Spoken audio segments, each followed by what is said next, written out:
I believed my daughter when she said my son stole from her. So, I sold his $10,000 Pokemon collection to teach him a lesson. Turns out she lied. He was innocent.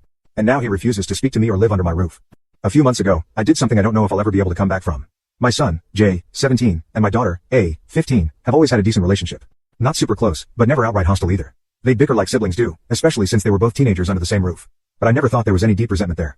Jay's been collecting Pokemon cards since he was around 8. He was obsessed with them growing up, and he kept at it even when most other kids outgrew it. He'd spend hours researching individual card values, organizing them in binders, attending local trading events. He saved every dollar from birthdays and odd jobs to build this collection. It wasn't a joke either. The kid had an eye for value. That collection, it was easily worth $10,000, probably more if he had the right buyers. I came to me one evening crying. Said Jay had taken $200 from her, claimed she had it hidden in a box in her room for a trip she was planning with her friends. I asked her if she was sure it was him. She said yes. Said she confronted him and he laughed and told her to deal with it. Said he bragged about spending it already. I didn't even go to him first. That's the part I hated admitting the most. I was so furious. I felt betrayed. I thought I'd raised Jay better than that.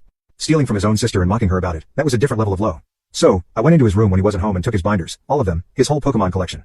I didn't even think twice. I listed everything online and within a week, most of it was gone. I didn't even get close to what it was worth because I didn't understand the market.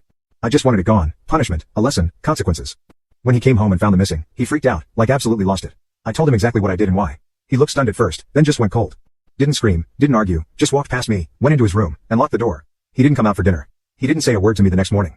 I thought he was sulking and would cool off eventually. Then 2 days later, I admitted she lied. She broke down when my wife, their stepmom, overheard her telling her friend that she made the whole thing up. She wanted to go to this trip but didn't want to ask us for more money. She figured if she made it look like Jay took hers, we'd replace it out of guilt. She never thought I'd go that far. I stood there while my wife confronted her, and I swear I felt the floor drop out from under me. It was like my brain refused to process what I was hearing.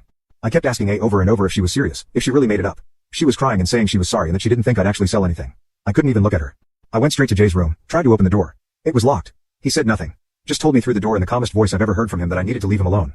That I didn't believe him when it counted. And then I destroyed the one thing he cared about most in the world over a lie. A lie I didn't even try to verify. I tried apologizing right then. Tried telling him I'd fix it. I'd get the cards back. He said I couldn't because I didn't even bother documenting which ones were his or where they went, which was